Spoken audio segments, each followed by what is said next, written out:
Welcome to the Wake Up with Jim Saab podcast. We have an amazing guest in this episode, Dr. Tony Leachon. He was the social advisor for the National Task Force for COVID-19 and is currently the chairman of Kilusang Contra COVID. He's a well-accomplished doctor filled with accolades like Outstanding Filipino Physician in 2008, Outstanding Filipino in Medicine in 2010, and was the medical director for Pfizer, where he worked with my dad. Hence, I call him Tito Tony, and he calls me Jimbo in this episode. Lately, he's been known for his leadership in the fight against COVID and is a rare voice of courage criticizing the government's management of the pandemic. In this episode, we do a deep dive on the COVID-19 situation. Basically, lahat ng gusto namin malaman tungkol sa COVID. We ask why the cases are rising, do face shields work, the status of the vaccines, and he even makes a fearless forecast on when things can go back to normal. Aside from the information we got from him, it was inspiring to hear someone express their love of country despite the fearful threats that came along his way.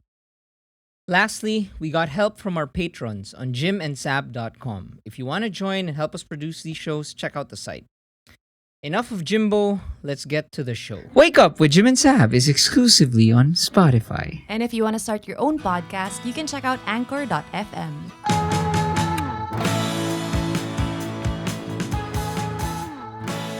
Yeah. Sige, we can start. All right. Ito dito. So like may we know why are the COVID-19 cases Don't you want to start with how are you doing? How are you doing? How are you doing, Bala? Sorry. Uh, How's the family? well, I'm okay. I'm quite chill, relaxed. Mm. After my National Task Force stint, Oh, Mm. I've been into a lot of work, more than the IATF or the NTF task. mm-mm. Perhaps dahil I'm working right now with several civic organizations, one in Kansas City, and sometimes part-time consultant ng mga LGU. Mm. Mm. And then I hold clinic on Wednesday to Saturdays, but my rest time for uh, boosting my immunity and then reading, Mm. advocacy work, Monday and Tuesday. So, kaya Monday, Tuesday. So, I Wow. devote my time Monday, Tuesdays for personal things. Wow. Nice. I feel like that's exactly how Jim does his days. Na parang it's very structured. So you like structure in things. Yeah, it's structured in things na I developed through the years, no? Yes. So, I try to manage my energy rather than my time. Kasi before, I will work long hours, like 16 hours. Pagod na pagod ako, then I don't have energy. Mm. Now, with the pandemic, I learned also to value other people. For example, my secretary. So, they live in Cavite. Mm. So, if I would stretch them to work, let's say Monday hanggang Saturday before, wala naman silang rest day. And then wala naman silang cars. Mm. Mm. So I have to adjust din na meron din silang break time for the family and also for their bodies as well to recover. That's good. Mm. So yun. So and that way, I can do a lot of things outside of work. Kasi pag nasa hospital ka na, ang hirap kasi the patients are there, merong magsiserious. Well, Monday, Tuesday, structured ka. So I do also my telemedicine on Monday, Tuesdays. Telemedicine means yung online consultation Mm. for people na cannot tolerate going to see you sa office because of the fear of contracting COVID. Yes. So yun. Exactly. So how are you still would you say that your visits to the clinic have improved? I mean compared to when this whole thing was starting? Well, because it's been a year since the pandemic started. Alam mo, I think it has redefined my life better. Kasi during the time when I was working in the corporate world, nagdo-double up ako. So I would wake up 5 o'clock in the morning and be magdo-doing rounds at the hospital.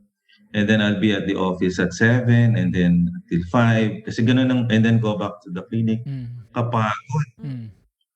And then you see a lot of patients. Ngayon, structured. So, let's say 15 patients lang. That's it.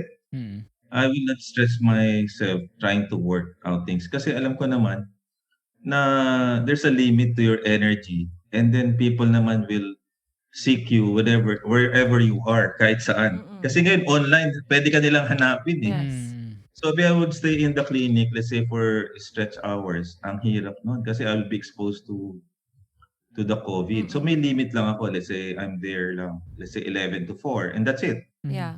So Oo, so gano'n lang ginagawa ko. when you say you manage your energy, like when you wake up in the morning, and what time do you usually wake up? And then what's the first thing you do? First thing na I'll do is of course, I will exercise. Mm. Oo, kasi, ever since naman ako, eh, athlete naman ako ever since. No, Mm. of course, the usual rituals, you use your phone, tapos ganyan, and then do your personal stuff. Pero basically, before breakfast, kailan naka-exercise na ako ng at least 30 minutes. Wow. And, It sounds like Jim's uh, dad. oo, oo, yeah, 30 minutes. And then if I have extra time sa afternoon, uh, I'll do another 30 minutes sa treadmill and do some light weights lang para for toning lang. So basically, I spend about 1 hour doing exercise work. Tapos dun yung time ko to reflect. Kasi I have a Facebook Live every night, 9 o'clock. Mm.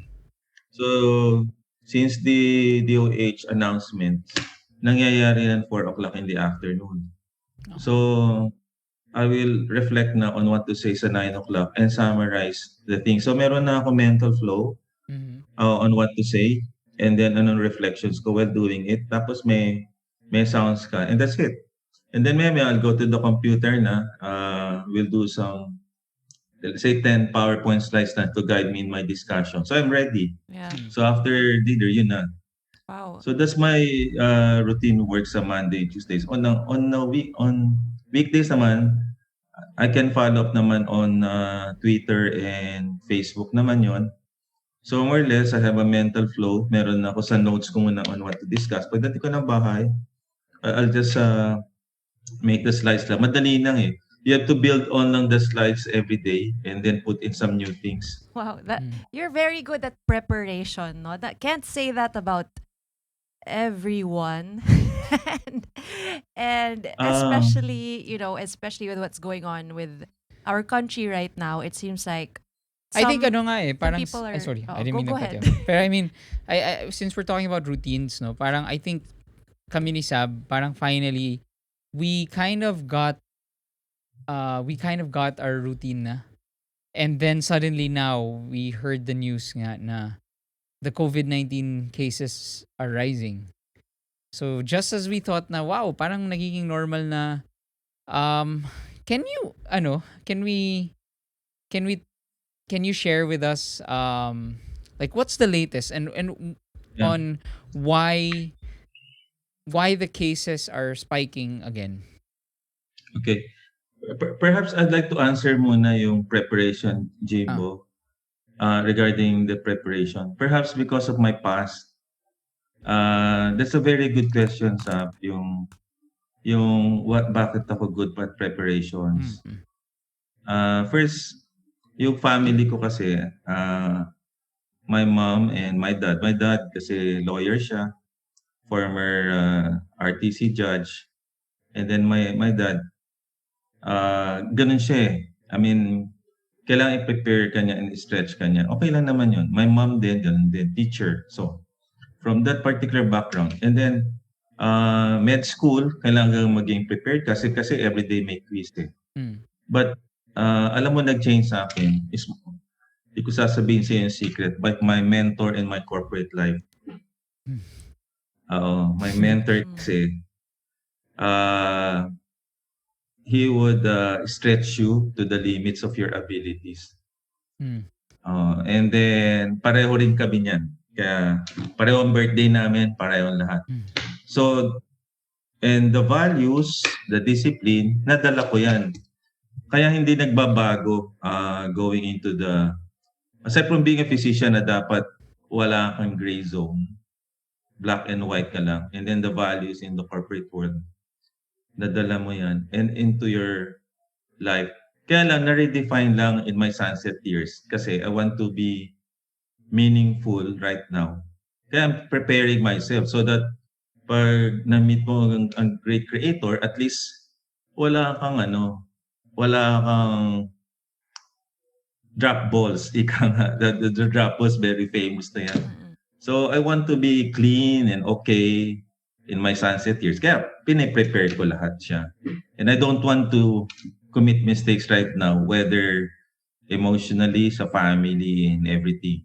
Yeah. So yun. Just to answer lang si Sab. And that's a very, very good question. Mm. Nagamit ko yung pandemic in trying to redefine myself. Ah, great. And in terms About of the cases, COVID, yeah, yung cases kasi ng COVID, kwento ko lang sa'yo, March 15 yesterday yung lockdown. Mm-mm. And then 1 week after the lockdown, I got the surprise of my life. Merong phone call from the palace asking me to be the advisor of the National Task Force in Chief Implementer, Secretary Charlie Galvez. So nagulat ako, sabi niya. And perhaps siguro, nasa internet naman yun na after my corporate life, naging 1 peso consultant ako sa Department of Health and then PhilHealth. And then many advocacy. So, ayun, doon nag-start yun. wow, And sorry. nakita, You mean 1 peso consultant? You mean that's what you receive?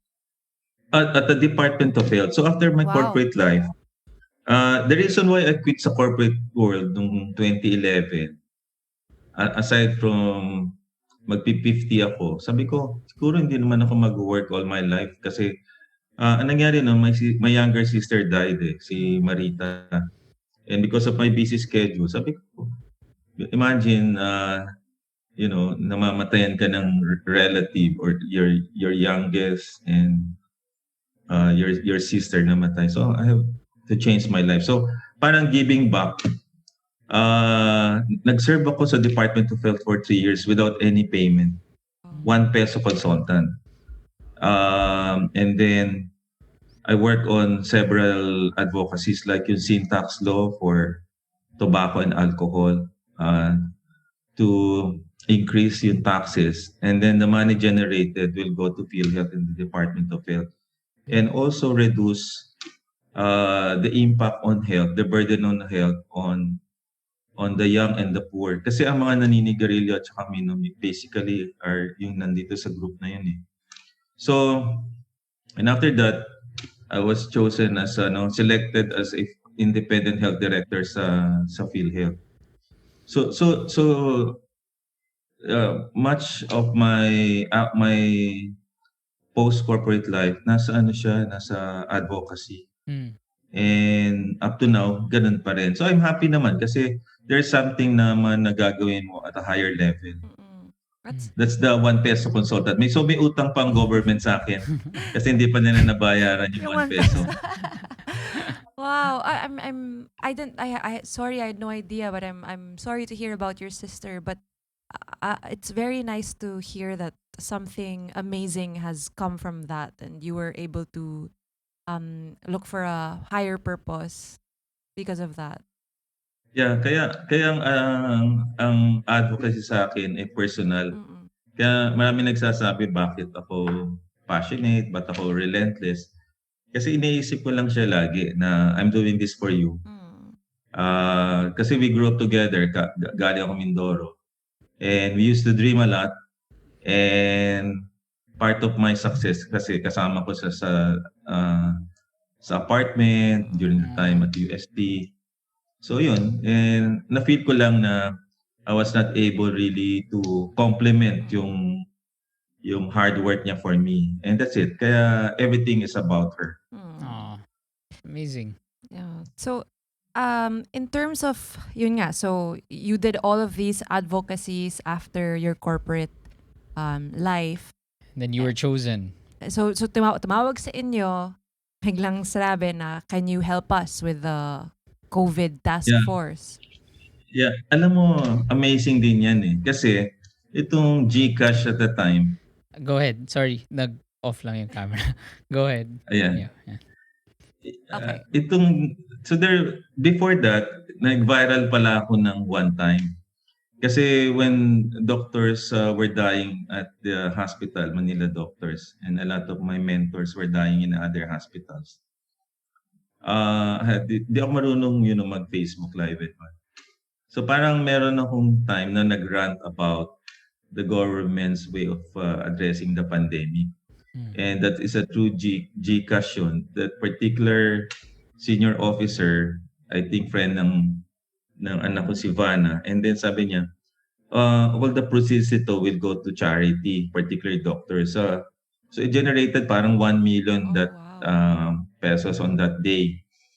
And it generated pala almost 4 million views. Di ko na nga alam, nakita ko saan eh. And then nakita yan ng lahat ng tao. So I was telling everyone na dapat may national command center, so that it will coordinate a lot of things. And doon pala nakita yon. Mm. So doon ko nakita ang power ng social media. And yun nga, nung tinawag ako, it was at Camp Aguinaldo. And doon pa lang namin sinet up yung National Command Center, everything. So from day 1 until June 17, I stayed at the National Task Force. That's the story behind it. Mm. Yeah. And so, I mean, from that time, I mean, kami from our perspective, um, we had no idea what was going on, and we actually we recently had VP Lenny on the show, Mm. and we shared with her that one of the most difficult challenges that we faced during that time was the source of information. Yes. Kasi that's the mixed messages, kaya honestly we were following you on Twitter because if it wasn't that, it was about ano yung ano yung Yeah. ano yung bibigay na care package, tapos biglang napunta sa ganito, parang so it was parang nothing was reassuring or at least comforting during that time. So It really was like up to now. It's still. I It mean, feels like it's a circus, but then so kasi that's why we've been long advocates of continue educating yourself, but learn where to get uh, that information. get that from. information. So that's why we actually Yeah. have you on the show, because we feel like it feels like we're back in square one eh. Parang yeah, Mhm. like after 1 year, tumataas na naman yung cases, and then like we've been seeing our families more and more, but we've been following protocols, pero Now that it's now na tumaas na naman, parang just going to the grocery is scary. So um yun, again, in your Yeah, expert yeah, opinion, why is it yeah. getting bad? Actually, you're correct there. Why dumadami yung cases eh. The reason why I was forced to resign sa National Task Force, and I actually tweeted that based on 3 reasons. Yung first reason, I think merong lack of sense of urgency in dealing with the problem. Kasi if you're working on a structured basis every day, naghahanap ka nun eh. Kasi may timelines ka, and time is of the essence, dapat hindi. And then number 2, nakita ko yung data information, hindi siya open and transparent. It's more of propaganda work siya eh. It's just to impress upon the people. And ang feeling ko, kung hindi open and transparent yung communication, you cannot actually force people to do some hard work and sacrifices for the country. Magagalit siyempre ang tao sa'yo, lalo na if you're saying things are getting better and totoo naman hindi. Mm. Pero kunyari sabihin mo, hindi maganda but we will work on it, eto yung problem, I think mas okay. oh definitely. Ayun. And then the last one, I don't like delayed information. Minsan, yung reporting ng deaths and all, minsan 1 month, 2 months na. Oh my god. So, hindi ko kayang tanggapin yun. So, the dagger was, when we went to Cebu, doon ako naalis eh. Kasi we were looking at Cebu at that time na parang the message churned out by the regional office parang hindi nagma-match to the trends in Manila. Ang trend namin, tingin namin nag-i-spike masyado. Mm. Mm. And ang feeling namin, parang nama-manipulate yung data. And two, so nag-fieldwork kami din. And pag fieldwork namin, Secretary Galvez uh, was visited by political leaders and business people. Kami naman, we went to work with Secretary Vince Dizon and talk with the medical directors.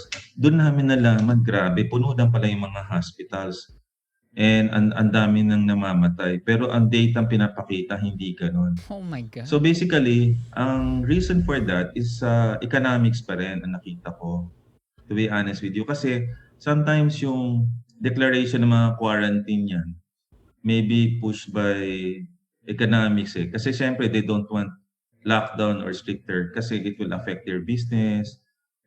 Kaya kaya mabigat na decision yan eh. And then nung pag-uwi ko from Cebu, na-tweet ko yan and nag-viral yun eh, I Mm. think. Nag-viral siya eh.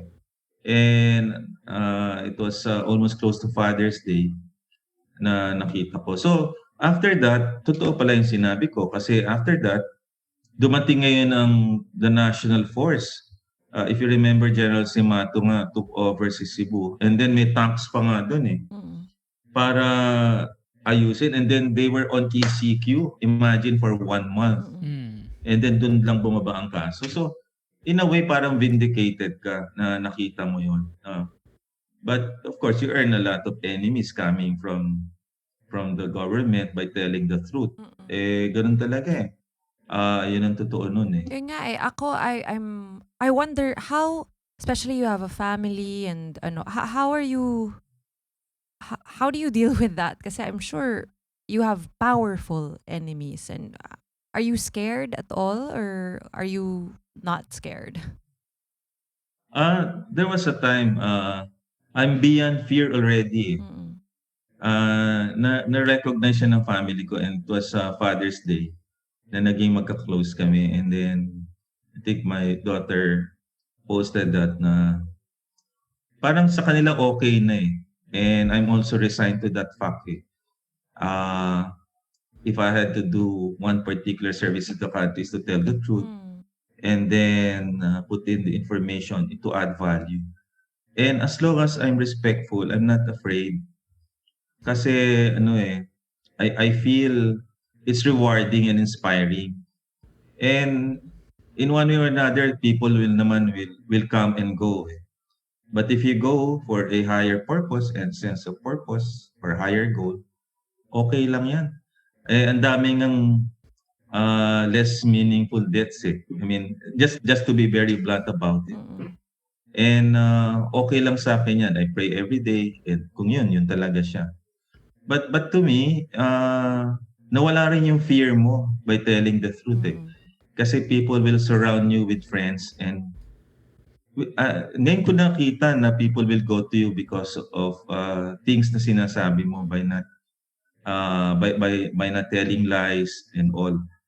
And ako naman, I'm just respectful. Kung tirahin ako, okay lang yun. Eh, kasi ganun talaga yun. We cannot please everyone. And the recipe really to fail is to please everyone. I'm not a pleaser naman in the first place. Mm. Ganun lang talaga yun. And I have to accept the fact na by doing that, magkakaroon ako ng problems eh. Mm. But I'm praying and hopefully ma-recognize din ng government that I'm doing this not to malign them, but to put up something na I hope they can actually adapt din sa kanilang system. I'm not here to create any, or in fact, wala nang akong organization, it's just me. I used to lead two powerful organizations sa UST Medical and the Philippine College of Physicians. Kaya lang puro consensus building and analysis paralysis. Mm. So nakita ko by just reading good information, ganun din naman ang end result and you don't have to ask for a board meeting pa just to, put up some of your opinions. Oh, wow. Mm. Mm. Wow. I mean, I respect you so much for that. because credibility is something that definitely cannot be manufactured or bought. So all our respect goes to And it's you. something that's lacking right now. Yes. um that's why actually we are pushing for we're using this podcast, to push for voter registration. Mm-hmm. Um yeah. So with that Ca- said, I ca- sorry. Go ahead. cases, ang reason for the cases natin started, Jimbo, after the lockdown from March last year to July. Social mobility is an important factor, eh.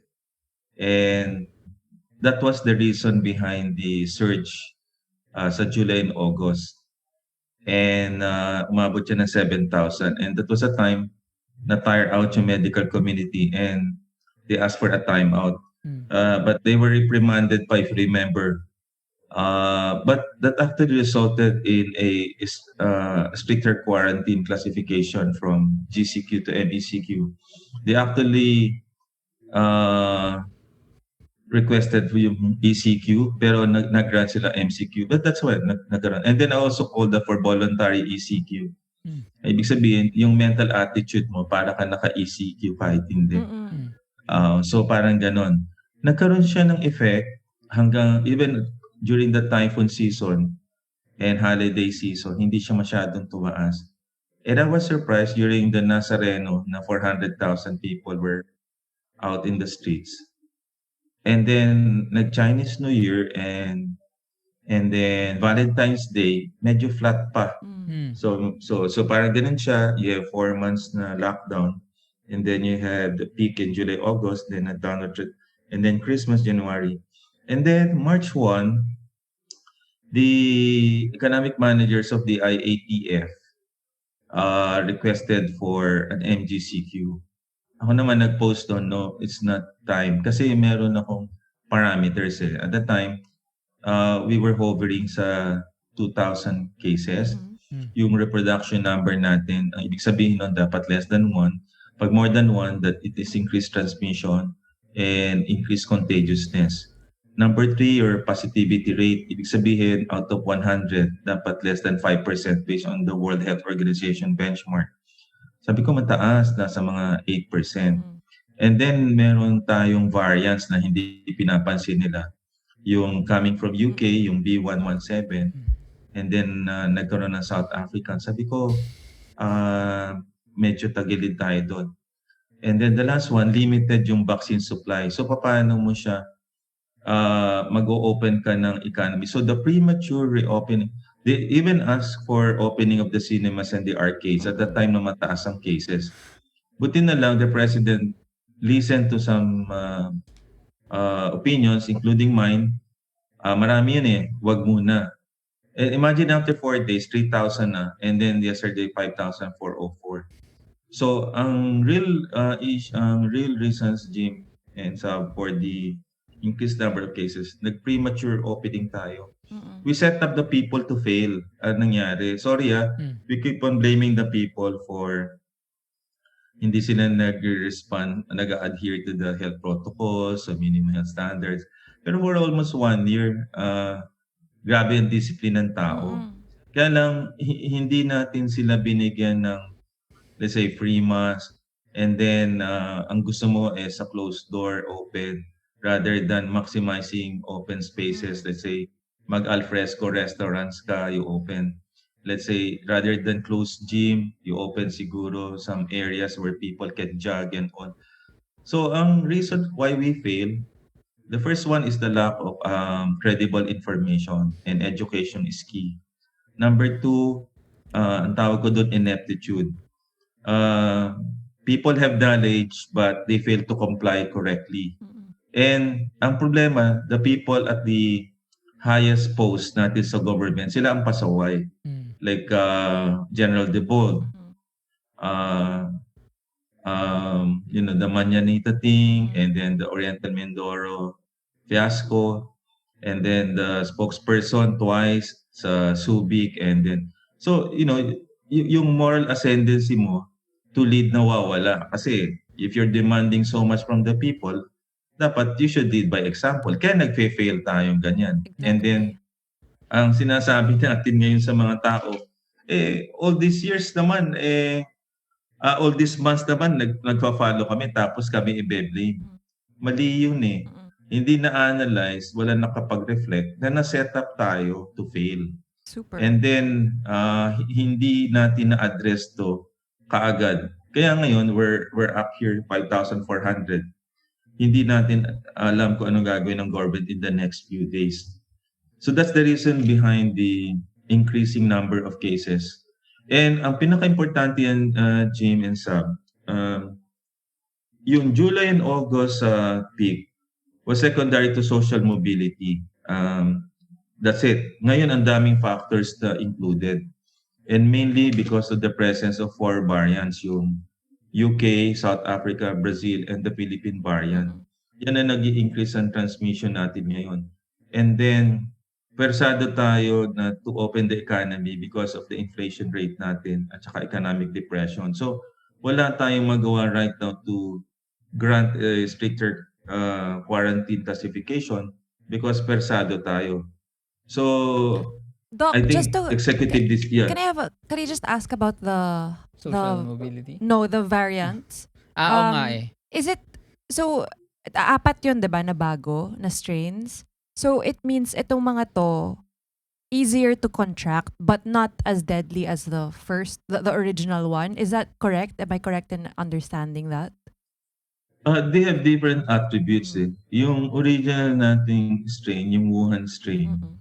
that's from the Hubei province. Mm-mm. Yan ang original natin. Ang dominant pa rin strain in the country, I think more than 90%, yung pa rin Chinese strain. Mm-mm. And then nagkaroon ng another strain causing the July D614G ang pangalan, that's the code.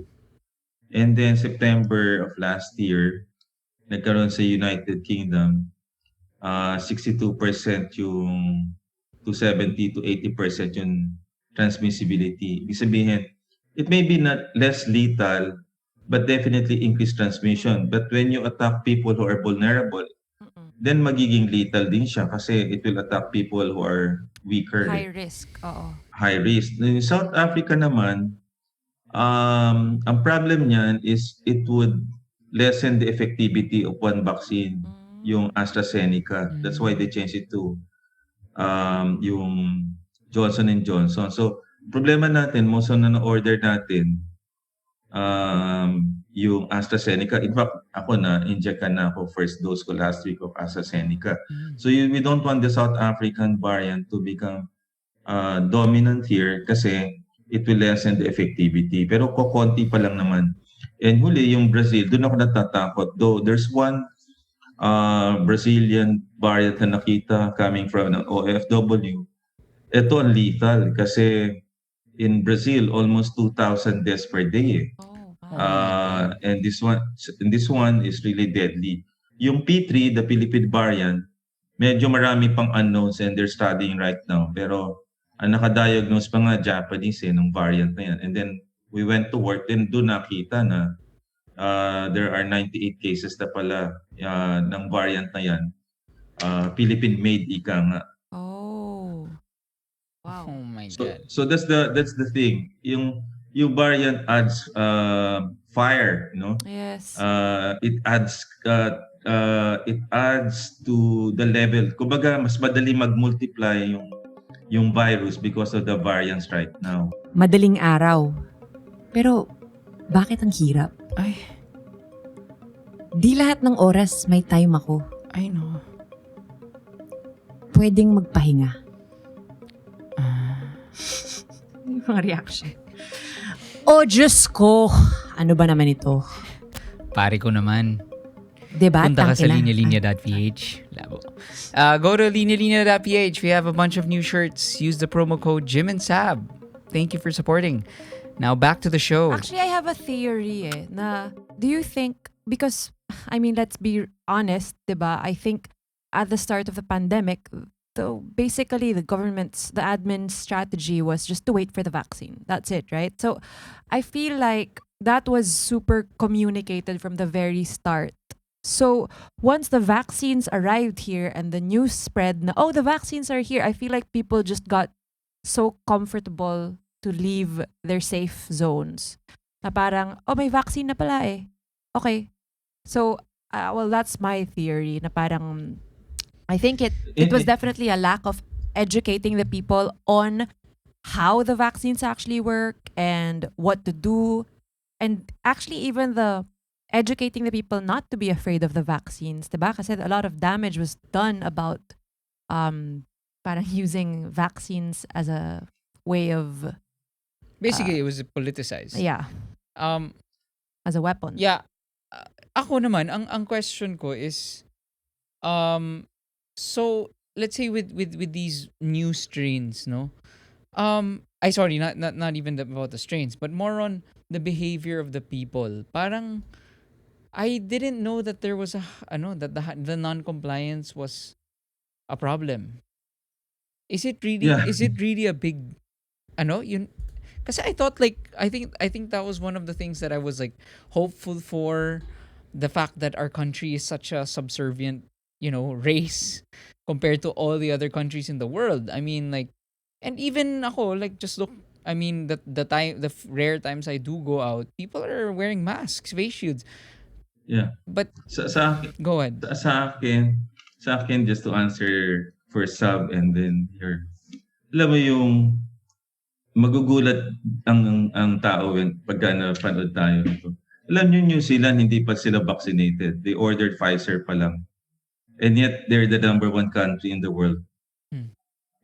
Ibig sabihin science-based lang sila. Pag nagkaroon ng konting cases sila, ang science-based pagka sinabi mo yan, ganito lang yan. You want to slow down the viral transmission by doing the 4 pillars: testings, contact tracings, isolation, and quarantine. Nag-fail tayo dyan sa 4 na yan. Yeah. Ang testings natin, libre sa kanila, binabayaran pa natin. Yeah. Number 2, they made a killing out of that. Ang daming, minsan 17,000 yung isa, 10,000, until na nagkaroon ng ceiling for that. So maraming kumita din dyan. And then ang contact tracings, in other countries, may digital app na yan. Tayo wala pa. Ang gagawin lang yan during my corporate world, they would send somebody lang to best practice countries. They say, you go to New Zealand, you go to South Korea, get that particular gadget and apply dito. Walang nakaisip doon. They say, you go to Singapore, and then they apply that. If you don't have the talent there, then hire the talent from that particular country.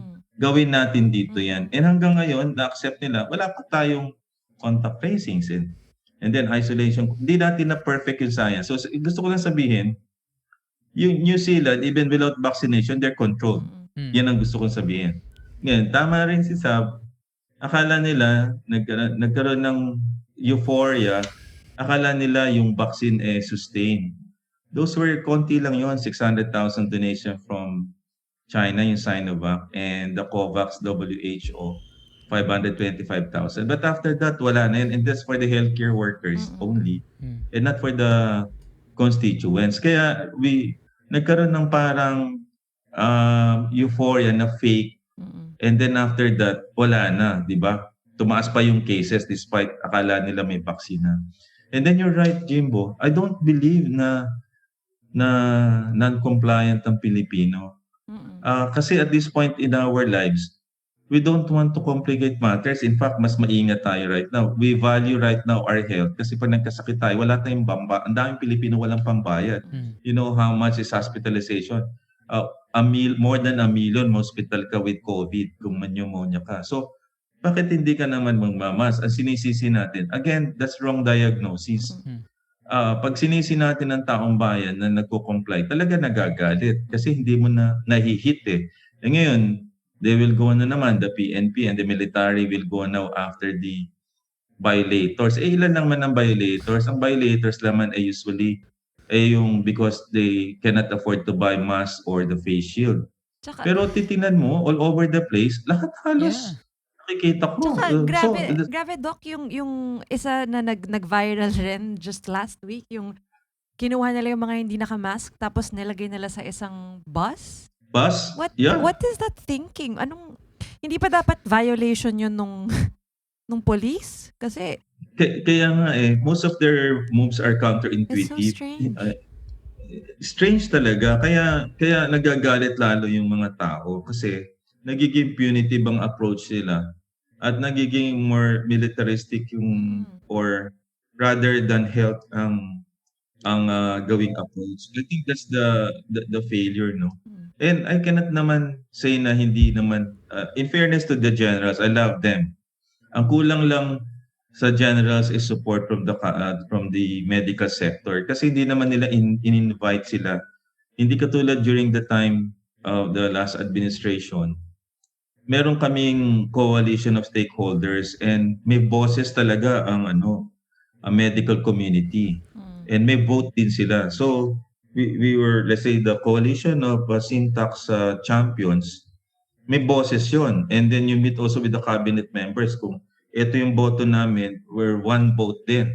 Hindi yung ininbitahan ka lang at the end of the day, hindi kayo, no. So yun ang kailangan dito. Aside from the lack of sense of urgency, wala to yung coalition of stakeholders na may vote that the government will respect. And that's it. And then yung number 3, yung mixed messaging, that's important.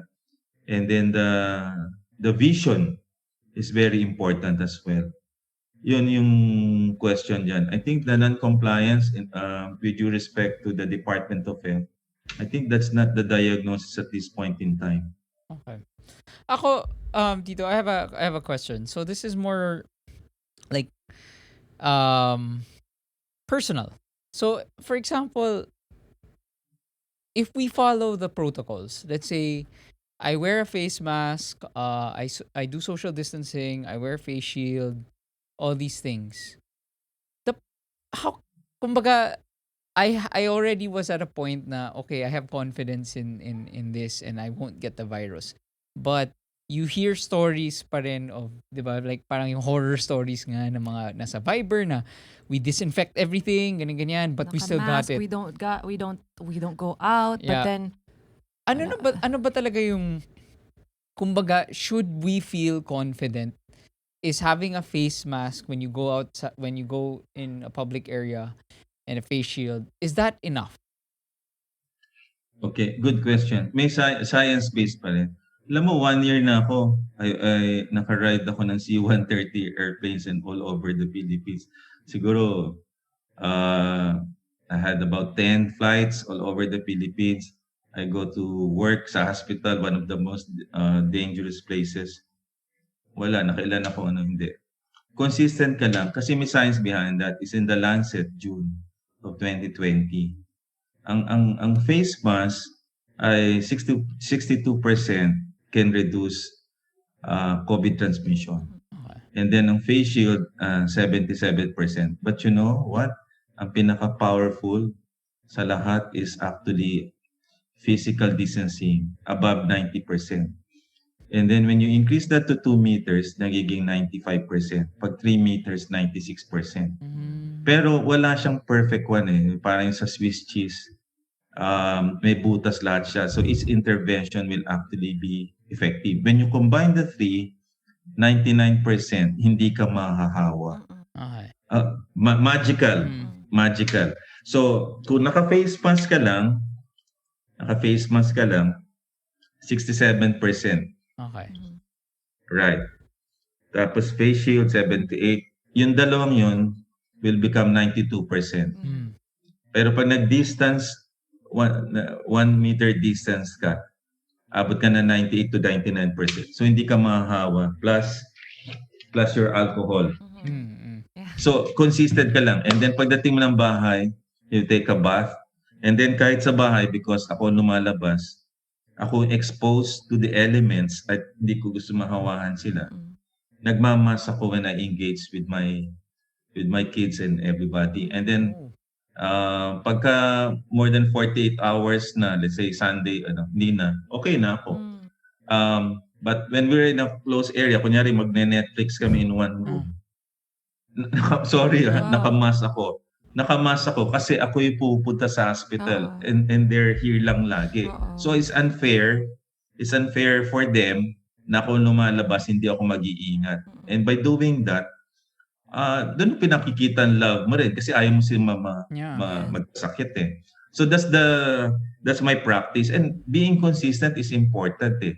The other thing, Jimbo, kaya nahawa yung iba, isipin mo baka meron ding glitch sila eh. Ang dami kong hinistorya, ay lumabas nga ako pala, ganyan. Lumabas pala akong ganyan. Mm. Meron ka moment na indiscretion na talagang nagbukas ka in one. Maalala yan. Pagka hinistorya mo talaga, hindi ka nahawa. Lumabas nga pala ako, Doc. Nag-ATM ko. Oh Yun. my. Mga ganong klase. Kumain nga pala ako sa pantry with the group. Yun. Mm. Pagka hinistoryahan mo, may makikita ka dyan. But I think being Ay. consistent is important right now. Okay. So, and then airborne din kasi, Jimbo eh. Mm. Maraming ways on getting it eh. Aside from droplets coming from other people, also fomites, ibig sabihin dito sa table, kailangan talagang linisin mo. And then airborne through the air condition. Kaya hindi ka pwede mo sabihin laging ganon eh. We pray na hindi tayo magkakasakit. But ako, with God's grace and blessing, almost naka 1 year na ako. Never ako nagkaroon ng problema Mm. with that. I work in the hospital pa. Yeah. So, I think consistency is key. And dapat yung rituals na yon hindi natin siya i-break. And I think we'll be okay. Pero Doc, maraming mga nagka-question nung face shield because a lot of other countries, they don't require that. What if we take that out of the equation just for those who, nakikita ko kasi sa Twitter, ako personally, I don't mind it, but I just want to answer the concerns of other people who are very against it. So, Kasi, kapag face mask and social distancing and alcohol, ilang percentage yon ng safety? alam mo, kasi di nila nabasa yung journal about it, about the face mask. Mamaya ipopost ko ulit. And then I'll send you the link. Mm-mm. May evidence ang facial kasi it's another layer. Mm-mm. I always believe kasi kay Dr. Anthony Fauci eh. Mm-mm. Siya nagpauso man na ng face mask. Sabi niya, ridiculous, wala. And then ngayon, naging rule na ng CDC. Mm-mm. Mm. Ngayon, dahil tayo creative, nagkaroon tayo ng face shield. Mm-mm. Sa atin lang naman galing yung face shield eh. In other countries talaga wala eh. Mm-mm. Double masking sila eh. Mm-mm. So, ibig sabihin, hindi lang nabasa ng marami about that Lancet article. And there's basis for that. Siguro, kung makikita ng marami, makikita nila ng value. Mm-mm.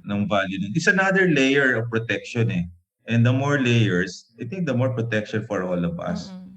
Ano ba naman yung i-protect mo sarili mo for that versus $1 million of hospitalization and risk. Mm-mm. So I'd rather take na yan, lalo na may evidence naman ako nakitaan and sa meta-analysis. Ang ibig sabihin ng meta-analysis is a conglomeration of all the study na ginawa and summarized into one to show that it's something that's of benefit. Kaya the face shield meron siyang talaga use, and I'd like to recommend to everyone na in this time ng 5,404, wag tayo don't actually lose your guard. Mas pinaka-importante ngayon. Whether you believe it or not, yung isa for the naysayers, this is not the time to debate on its usefulness kasi ang dami. So let's maintain muna the same protocol. And perhaps we can spread yung I have pictures of that. Mm-hmm. I have may pictures ako ng journal na yon, and then meron akong link. Mm-mm. Kasi I usually do that post pag wala akong reference, nahihiya ako. Mm-mm. I don't post something na personal ko. I have to put reference. Kaya minsan nakikita mo wala makabara sa iyo. Kahit trolls, wala maka-troll sa'yo. Kung may mag-troll, alam mo yung troll, ibablock ko lang yun. Kasi wala naman eh. May Pero, source eh. may source eh. Kaya kahit kunyari galing kang on the other side, may source eh. Paano mo yun? Paano mo siya i-debunk kay may source? Ako, I think about the face shield thing. It's more about parang not all face shields are created equal. Obviously, there are some that you really can't see when you're using it. para sa akin, I think what the government honestly could have done is provide good quality face shields and masks to their constituents. Kasi Mm. 'di ba? Bakit ka, I mean, hindi ka na magrereklamo because you've got good quality masks, you've got good quality face shields. And then, 'di ba, parang just these things before the vaccines could have arrived, we could have been doing this. But no, what happens is it's all kayo kasi ang tatigas ng ulo nyo. And it's very frustrating because it's turning the people against their leaders. And there's no trust. Therefore, it's harder to educate people, especially from those na meron talagang platform to do so. Wala lang, I'm just ranting, Doc. Hindi, you're correct kasi ang Philippines naman never naman naging sikat siya for quality-based products, eh. Sad. Ah, sad, oo. Kunyari pumunta ka sa clinic, may magpapagamot sa'yo, sasabihin sa'yo, "Dok, yung pinakamurang gamot bibigay mo sa'kin, ah." Mm. 'Di ba gano'n ang sasabihin sa'yo, imaginin mo 'yun. Pero makikita mo ang bihis niya, naka-Lacoste siya, ang ganda ng bag niya. Mm. Pero yung mga importanteng things like medicines, gusto nila yung pinaka-cheapest. Parang hindi natin bina-value yung quality sa atin, eh. But when we go to other countries like Singapore, Korea, ibang countries, Japan, New Zealand, bina-value nila yung quality products and sa atin hindi, eh. We go for the cheap things. Sorry, hindi ako mahilig sa gano'n. I'm not saying is that hindi mga branded and everything. It's the quality base Mhm. dapat puntahan natin. And wala rin tayong culture for that, eh.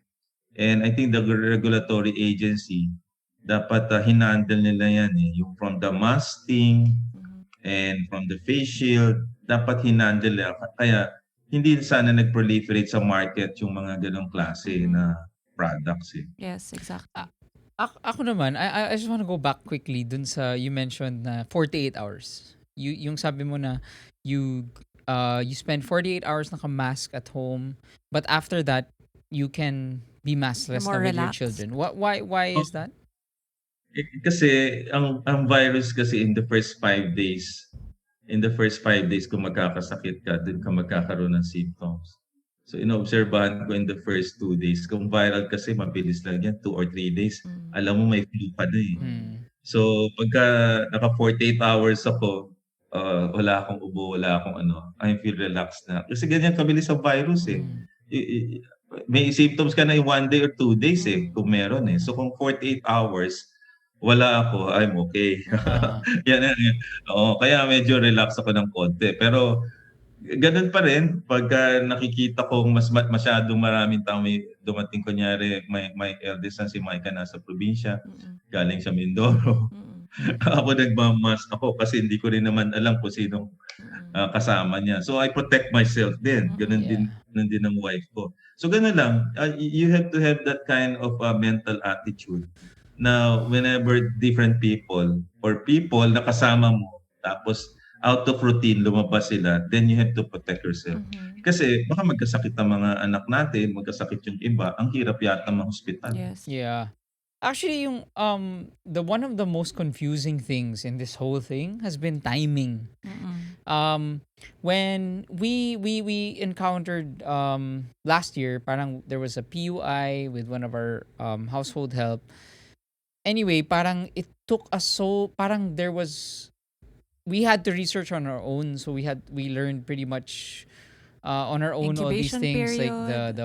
the first 5 days kung walang symptoms, then Because we found out that a lot of our peers, they think, okay, swab test, and then pag negative, okay, we can see each other, party, and it's not the case. And parang it's not so easy to make them understand na that's not the case. Siguro kasi yun yung napaproliferate sa social media and sa news. pero actually I wanna ask kasi while we're at parang kumbaga sorry, the reason why we're bringing this up is because when the pandemic started, do you know that we spent 6 months without seeing our parents? Mm-mm. Like my parents didn't see their grandchildren for 6 months. Mm-mm. As in, ganon kami ka praning Mm. in And then when we started seeing Jim's parents, who are seniors, I didn't see my parents for my mom for 3 months naman. So yeah, it was, so parang we were on that side of the spectrum. We've never been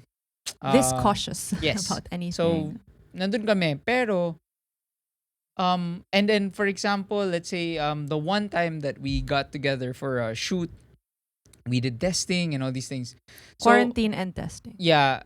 So anyway, the reason why I bring that up is because the parang what is ano ba? Parang kumbaga how can people live their lives normally while becoming extremely cautious? Like parang Or close to especially normal. with the timelines. Like kunwari, the reason why I haven't seen my friends kahit yung plano namin is, hey, let's stay outside, we can have a beer, pero malayo ka, naka-mask tayo, and then baba ng mask, and then drink the beer. Parang ganon. No. We haven't done that because I don't want to go to my parents and risk that. And Um, regret anything. yeah, so, pero what is the fine line ba? Wala. Pareho tayo. Rigid ako. Hmm. I'm a stickler to rules. I don't see my friends. Hmm. I don't see my even my siblings pag hindi. No. Pareho tayo. Okay. I don't want to risk that kasi mahirap magkasakit. Hmm. And it's very So difficult, all these that's sacrifices. that's actually voluntary ECQ yung sinasabi ko ngayon. Pwede naman kami magkita by Zoom and everything eh. There's always a time for that, but this is not the time right now to relax eh. Kaya if you're doing that, don't be guilty. Hmm. And that's the correct way of doing things na hindi tayo magkasakit. Because this is a different world eh. So kung aalaw ko yung sarili ko, ang daming ganyan na story. Tan mo, it resulted in deaths na unnecessary. At saka ang daming ngayon family clustering kung magkasakit. Ibig sabihin in one family, 5 meron. I had a case right now in our hospital. Imagine tatlo, 4 na nagkakasakit, namatay yung dad. Imagine also the spokesperson of the PGH, si Jonas de Rosario, 3 sila nagkasakit. Yung parents siya namatay, siya nakasurvive siya. So ganun katindi eh. So can we risk that? I don't think we can risk that. No, knowing what we know right now, and these people, doktor pa yun, imaginein mo. So what I'm saying, let's stick right now to the rules of the game, and then talagang voluntary ECQ tayo until makita natin na flat yung curve. Until ito gagawin natin, Saab and Jim, until mabakunahan tayo ng 70% dapat at kailangan natin gawin. Kasi I don't see right now sustainability of the vaccine supply eh. So why will I risk it at the time may variance and then you have 5,000 cases per day? So I'm not guilty. Mhm. I'm trying to overplay. I'm just trying to over communicate yun pala. Yes. Panay ang video namin na magkakapatid and all, texting and all. But that's it. Kasi gano'n naman ang world natin ngayon eh. But to be with them, ay hirap. Yes. But My brother, Hmm. ang brother ko, si Congressman Doy, Mhm. nagkaroon siya nag-COVID siya. Oh. And that's because of too much meetings eh. Imaginein mo yun. Hmm. And then nahawa niya ang wife niya. Oh. Di ba? And that's really something na I don't want to happen. Yes. At siya, painful lesson din sa kanya yun kasi imagine mo kung nahawa yung mga anak niya. So again, coming from personal experience, tama ang ginagawa natin right now. Don't be guilty. But siguro like what if naka-ECQ kayo? Let's say more than 7 days or 10 days absolutely stay in the house. I mean And then drive your that own was car. yun yung ginawa naming middle ground eh. Parang when we started seeing our parents again, it was okay, let's make sure that you've been quarantined. Nung You una pa, it literally was 2 didn't go out weeks. of the house for 10 days. Nung una, Nung 2 una, weeks. 14 days kami. And then after 14 days of complete quarantine, we would see them. Parang ganon. That's okay. That's okay. Oh, That's okay. okay. At least alam mo wala silang pinuntahang iba. Okay. Kasi And kami rin. ang worry ko lang kasi like yung anak kong politician si Maikan. Kaya hindi ako lumalapit sa anak ko kung galing sa Mindoro eh. Hmm. And then nagmamas ako. And then kasi pregnant ngayon si Pia. Mm. So sabi ko, be careful, no? So siya rin, nagmamask din siya. Din ako lumalapit. Pag naka 7 days na, alam ko, yun ang incubation period, medyo safe na ako ng konti. Pero nagmamask pa rin ako. I practice that particularly. Yun, tama yung sinasabi nyo. When you want a get together, siguro talagang that should be the style na ikaw-quarantine talaga. And you're sure kung saan talaga sila nanggaling. It's very difficult to open your house to your relatives pero hindi mo naman alam yung kanilang routine eh. Yeah. Yes. It's difficult. Mm-mm. Yeah. Tsaka pa, even you have to factor in rin yung commute if you commuted publicly, medyo Yes. iba na rin, Mahirap. oo. Ibang So I situation guess right what now. we're saying is our sacrifices, even if it feels like parang sobrang we keep getting punched kasi a lot of us, most of us are making these sacrifices, and then parang it's not really going anywhere, and then lumalala pa yung cases, and it feels like, wow, ano ba to? Parang ako na lang bang may kailangan gawin, or ako na lang bang may ginagawa na ano? Parang I guess what we're trying to communicate is that these are not in vain because they are protecting your family and your loved ones, and it's we can all still do our part in trying to flatten this curve. Alam mo, that's a nice one. Ang tawag diyan tingin ko yung base up approach like sa pyramid eh. Mhm. Tayo ang bubuhat right now sa leadership natin eh. Mm. You see the marked difference, let's say, of Donald Trump and Joe Biden. Mhm. They will celebrate 4th of July na kasi by May, vaccinated na silang lahat. Wow. Biro mo? And then they have herd immunity on July 19. Na-predict na nila yan. And because of the discipline. Ngayon, we don't have the vaccines and we don't have the discipline of the Americans. Well, hindi sila 24/7 yung kanilang pagbabakuna. Tayo, right now, we have problems in terms of leadership and governance. We don't have quick coordinated response. Leadership, for example, kulang. Wala tayong vaccines right now. But we can do our share by at least man lang sa minimum standards at saka sa health protocols. And hopefully, God will smile on the Philippines na after the US, bigyan na tayo ngayon ng vaccine sila kasi they will not need it by the second half of the year. So siyempre, bibigay nila yan, mag-o-open up ngayon yung market ngayon for the Philippines. That's why wala tayo, imagine mo Pfizer ang unang vaccine to be approved by the Philippines FDA. The second ay Astra. And then you have Sinovac. Nauna pa ang Sinovac na mabigay. Ang Pfizer wala. It's because of the vaccine nationalism. But I think it will open up. And then yun ang opportunity of a lifetime later on in the second half. And I think by Christmas time, kung if we will have the vaccines, yung volumes natin, yung mga sa Astra, granting ma-solve yung regulatory problem right now on the blood class of Astra. And I think it will be okay knowing na I've worked with their inaayos lang ng FDA yan for product label change. Pag inaayos na yan, kung sino dalang ang dapat bibigyan, the benefits will outweigh the risk. Tingnan mo the Sinovac will come in I think next week March 21. Then you have the Astra darating by April yung 117,000 doses. Then you have 2 million doses from Moderna. And then the bulk of the LGUs, local government unit, yung Astra dadating ng July. And then the stretch of 6 months yan, the Christmas time, I think we'll be okay by Christmas time. Ganun ko lang siya tinitingnan na we might be able to fully reopen the economy and we'll have a very wonderful Christmas this year. Hopefully, if the government will execute very well. In order to achieve herd immunity, that's 70% ba? Of the population. 70% Of the population. of the population. Pero ang suggestion ko dyan, since our business epicenter is in the National Capital Region and our population is 12 million, ang 70% yan will be about 8 million.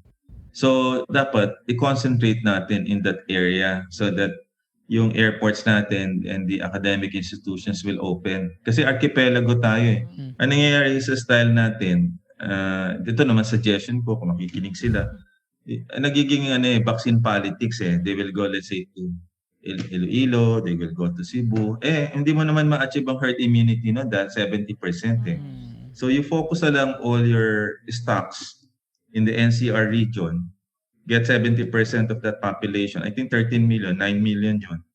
Lahat dito. And then pag nag-herd immunity na yan, then you can open the airports, the business centers, the schools, the okay na. And then you go na to other strategic areas eh. Yun ang mali natin. Sa states, yan ang ginagawa eh. They're concentrating right now on the big areas. Kaya kita mo ang success. Yesterday, milestone eh, 100 million doses sila. Yesterday, ang population na 300 million, but they only need another 100 million and that's it. 70% na ng herd immunity. Grabe. Mm. Wow. Grabe. Pero what do we do? Because I feel like from what I read, not everyone is willing to get vaccinated. How do we get But that's 70%? okay. Well, sa atin, a third lang eh. And I think ang reason for that kasi ang choices natin kasi limited. Mm-mm. And ang Pilipino kasi, nung ni-review nila, that's 15,000 online survey. Ang gusto nila Western vaccine. Ayaw nila ng Chinese vaccines eh. Mm-mm. Kaya the rating was low. And then, ang strategy dyan is to have multiple choices. Ang ibig sabihin, bring in the Pfizer vaccine. Bring in the Moderna vaccine. Imagine mo ang second na-register in the world Moderna, December 17. Ano na ngayon? March na ngayon, no? Wala ka pang Moderna. No one is really minding the store, the regulatory agency. Wala man lang gusto makipag-usap on bringing Moderna. Patapos na doon. It will take 150 days to prepare a vaccine. So walang umu-order. Ayan. And then, wala man lang mag-contact sa Johnson & Johnson. Once a single dose lang siya. So bakit hindi mo madaliin? And diba? And why is this happening? And what is kumbaga, I mean, like if we're gonna be blunt about it, I mean, is that how much money is involved in having preference over a certain vaccine over these other I mean, And do you know where the money that was loaned went? Yeah. In fact, alam mo, if you remember, nag-viral yung you remember that particular post ko, bakit mura sa Bangkok, $5, and then number 2, mas mura sa Indonesia than Japan when the efficacy rate of Sinovac lower than Pfizer and Astra, di ba? And then that led to the Senate investigation of Senator Lacson, and then na-save 16 billion by just one question without any accusing of corruption, di ba? And they were able to unveil kung ano talaga yung price is not 3,600, but it's only 600, di ba? So what I'm saying here is that merong preference sila over certain vaccines, and they call it vaccine diplomacy. Yung vaccine nationalism is that America, kino-corner nila yon because nasa kanila American companies producing that. Right. Ang vaccine diplomacy naman, that's China. Nabasa ko naman somewhere else. They're using their might in order to initiate economic ties with country, but get our vaccine first, or else you don't have it. Yan yung vaccine. And then the third one is vaccine politics naman. You're using the vaccine naman, hindi binibigay mo sa priority list, but binibigay mo yan because of the coming elections. Kaya you can see every vaccine launched right now riddled by speeches muna of the mayors and the governors. Oh my God. Ang sayang ng time yan. So, sorry I'm just observant lang naman ako. Yeah, no. It's all true. We observant lang naman ako. feel you. Hindi katulad sa ibang countries. Sa Israel 24/7 ang pagbabakuna, kaya ang bilis silang matapos. 3 months okay na sila. So, What's US our now, current rate? Ubos na ba? Naku, Ubos na ba yung according vaccine? according to Senator Lacson, at the current rate, parang 44 years daw tayo magkaka-herd immunity. Oh Kinenta my my niya yan eh. God. You read the Twitter of Senator Lacson, by hours niya kinumpute. gosh. At the rate we're going daw, baka 44 years tayo baka magka-herd immunity. So, With Kasi nga, walang grand plan eh. Mm. I think you need to mobilize all people. In the States, pati CVS Lab, pati yung Walmart, Mm-mm. marunong lahat, pati pharmacists mag-inject. So everybody. what? And it's so crazy because we're Filipinos and a lot of us are known to be nurses. Diba? Yes. Walang nagmo-mobilize ng medical community nurses. Imagine you have 450,000 nurses. Oo. Yeah. Walang nagmo-mobilize para doon. Hindi, ang bilis natin sana nakapagbakuna. Mm-mm. Yeah. So, yeah, any I have a last two questions. Okay, sige. Quick fire lang. We've taken so much of your time. Two quick questions lang. One, if you is there a legal way that we can get vaccines especially if you're not on the priority list? Oh, that's a good question. Tinanong ko na dati yan eh, but government to government. Kasi because of the EUA, Emergency Use Authorization. No? But naisip ko lang dyan, and I told my brother about it, there's a pending bill in the Congress that the LGU and the private sector should be able to get that. Na dapat, parang may bottleneck kasi. Ang bottleneck is the IATF. I'm not sure whether they want to get the bulk purchase discount for that. But, if you will give the latitude to the LGU, makukuha nila yung discount and even the private organization. That should be the thing. Ang excuse naman nila kasi daw hindi pa daw tapos yung study. But you can be creative with that kasi lahat tayo, we would like to go back to work so that maging ayaw daw nila daw ma-dominate daw yun, and then somebody will get severe access to, or a bulk access to that. Makokontrol mo naman yun eh. Ngayon, ang ginagawa ng other companies, I tell you, at Manila Doctors, ang health workers, may choice ka, Sinovac and Astra. So, ang pinili ko, Astra. And then, meron doon survey, nanalo Moderna for our dependents. So, umu-order na ngayon is the hospital. Kasi ang owner namin is the Mr. George T's family. So, Moderna ino-order na yun. Yun ang sinasabi ko, yung private sector, legally. And I think meron silang way on how to do it. Perhaps through Joey Concepcion's project, yung Go Negosyo, the private organization. Pero in our discussion in the Viber thread of the former executives is that after the priority listing, sometime by December, magkakaroon na yan ng private. You can go to Watson's na and Mercury, and then you can order a vaccine. Nandun na yung nurse, nandun yung doctor, magbabakuna na.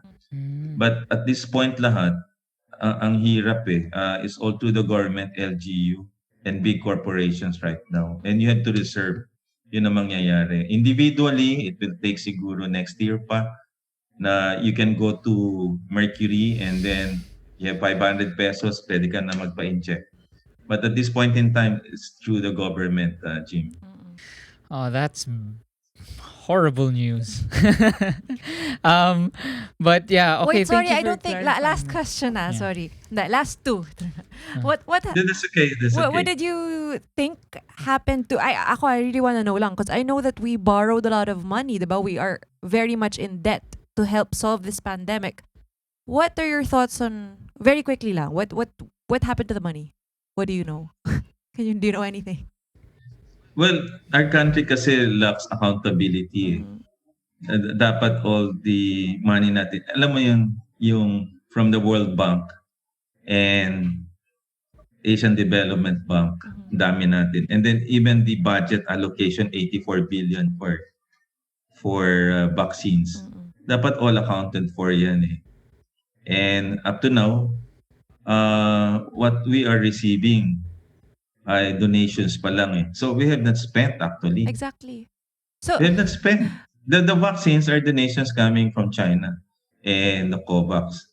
So unspent pa yon. And then suddenly, 2 weeks ago, humingi pa ng loan again, di ba? From International Bank.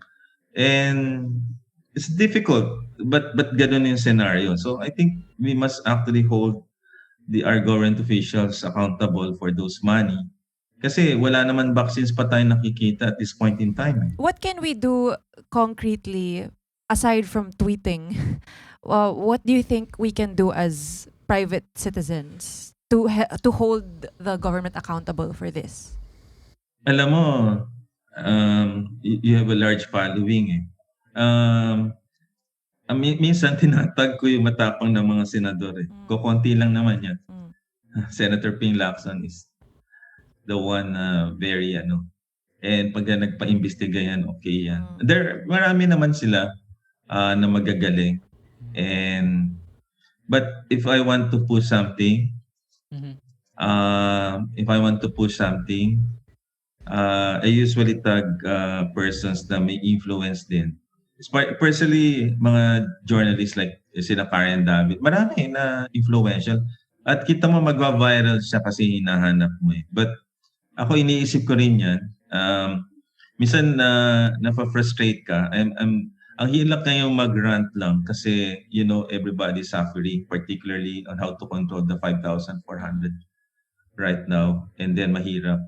So may timing yan for everything, but they should be accountable for that. Lalo na kung hindi dumating ang vaccine in the next 3 months, we'll actually be in a deep, deep mess. Ang hirap nito. And I think everybody should be accountable. Yes. Well, thank you so much for sharing Yes. so much honesty and truth in this podcast episode. If our listeners want to ask you anything, I'm sure they have so many more questions, and I hope you can accommodate them. Can you tell them where they can reach you or find you? Well, I'm on Twitter and also sa Instagram and Facebook. I have a public page that's di naman ganun kadami. But I'm also available sa Facebook Live every 9 o'clock. Usually from 9 to 9:30. Ang ginagawa ko I summarize everything about COVID for that day. Oh, wow. And then na-analyze ko yung data every day, data crunching. We should. And then ang thinking process ko about it, and then apply my corporate knowledge on how to. Then may proposal. Is this just critique? Meron kang proposal. Yun ang ginagawa ko every that's night. cool. Yeah. So it's Dr. Tony Leachon, right? On all the Yes, social oo. media pages. Okay, wow. But the Oo, live parang- stream The is live on stream is on your Facebook. Facebook page. the public page. Oo, Yes. public page. Doon ko nilalagay. And lately, dumadami siya. Dati hindi madami eh. Pero ngayon dumadami. Last Gonna night, follow that siguro dahil importante. Kagabi, I think 40,000 views. Yes. And then, so ibig sabihin, may nakikinig on the solutions eh. And I don't usually rant. I give solutions. Evidence-based and facts Evidence-based. Oo, tsaka hindi ako I don't malign people, particularly masama yun eh. Kasi baka bumalik eh. But pagka inattack ako, marami naman yun, makita niyo naman ang respond ko. Sumasagot ako. I don't turn away from fights. Yes. But ang importante lang respect lang. But hindi ako umaatras. Facts-based tayo. Wow. Fact-based lang and then truth lang. And then show compassion also to them. That's really respectable and inspiring. Thank you so much. Awesome. Doc. Thank you, Tito. We're gonna attend one of your shows. Yes. Comment kami. Well, is that every night? Every night. Every night, Okay. 9 o'clock. Wow. Thank you. Thank you so much. And thank you for all the work that you do. And yes. please keep tweeting and providing people with the truth. Facts only. Yes, will do. Facts only, truths only. Okay. Yeah, and then respect. Thank Okay. you so Thank much. you. Thank you. Bye.